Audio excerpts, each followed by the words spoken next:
जय श्री कृष्णा दोस्तों। आज का प्रसंग बहुत ही ज्ञानवर्धक प्रसंग है। मित्रों, यह प्रसंग आपको जरूर सुनना चाहिए। आज का प्रसंग हीरे की परख। यह बहुत ही सुंदर प्रसंग है।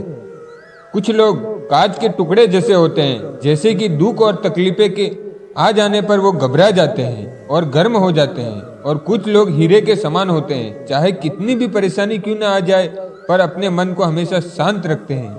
यह प्रसंग हीरे की परख भी इसी के बारे में है। एक दिन एक राजा दरबार में लगा हुआ था। सर्दी के दिन थे, इसीलिए राजा का दरबार खुले में लगा हुआ था। राजा की सारी प्रजा सुबह की धूप में बैठी हुई थी। राजा के सिंहासन के सामने एक शाही मेज रखी हुई थी और उस पर कुछ कीमती चीजें भी रखी हुई थी। उस समय राजा के दरबार में एक व्यक्ति आया और उसने राजा से कहा कि मेरे पास दो वस्तु हैं और मैं हर राज्य के राजा के पास जाता हूँ और अपनी दोनों वस्तुओं को उनके सामने रखता हूँ, पर कोई भी उसे परख नहीं पाता। मैं विजेता बनकर घूम रहा हूँ। अब मैं आपके राज्य में आया हूँ। राजा ने उसे थोड़ा और अपने करीब बुलाया और उनसे पूछा कि वो दो कौन सी वस्तुएं हैं और उनसे पूछा कि वो दो कौन सी वस्तुएं हैं। उस व्यक्ति ने वो दोनों वस्तुएं राजा के उस कीमती मेज पर रख दी। वो दोनों वस्तुएं देखने में एक समान थी। उनका आकार, रूप, रंग सब कुछ एक जैसा ही था। राजा ने देखकर कहा कि ये दोनों वस्तुएं तो एक समान हैं।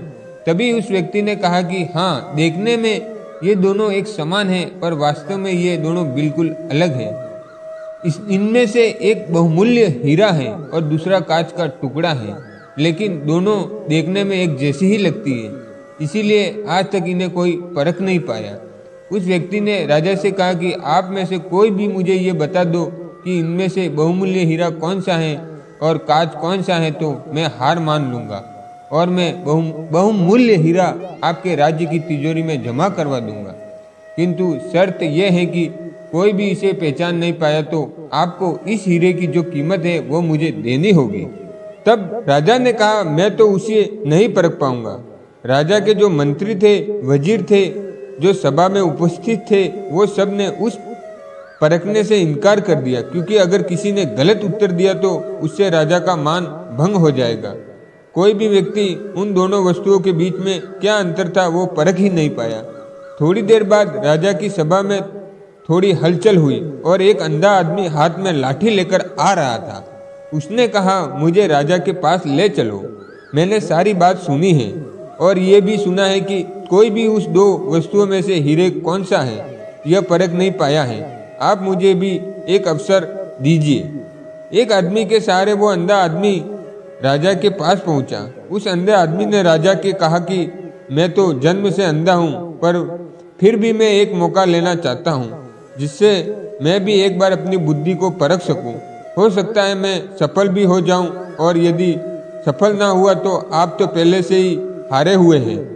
राजा को लगा कि मुझे इसे एक अवसर देना चाहिए और उन्होंने उस व्यक्ति से कहा कि अच्छा ठीक है, मैं तुम्हें एक अवसर देता हूँ।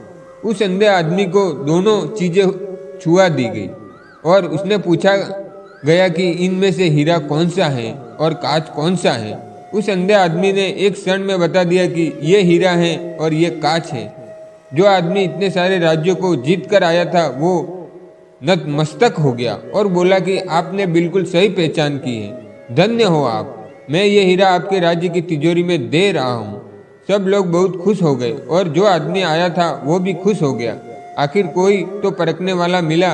उस आदमी ने, राजा ने और सभा में हाजिर सभी व्यक्तियों ने उस अंधे आदमी से पूछा कि आखिर तुमने कैसे पता किया कि हीरा कौन सा है और कांच कौन सा है। उस अंधे आदमी ने कहा कि सीधी सी बात है, हम सब लोग धूप में बैठे हुए हैं। मैंने दोनों को छुआ। जो ठंडा था वो हीरा था और जो गर्म हो गया था वो कांच था। ये कहानी हमारी जिंदगी से जुड़ी हुई है। हमारी जिंदगी में भी दुख, तकलीफें और परेशानी आती रहती है, लेकिन उन सारी तकलीफों और परेशानियों में भी जो इंसान ठंडा रहता है, जो इंसान खुश रहता है, और वो इंसान हीरे के समान होता है।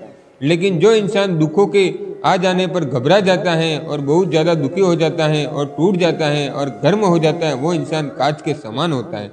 अगर आप ये चाहते हो कि आपकी कीमत हीरे के समान हो तो दुख और तकलीफों के आने पर कांच के टुकड़े के समान कभी भी गर्म मत होना, बल्कि हीरे के समान आप हमेशा शीतल रहना।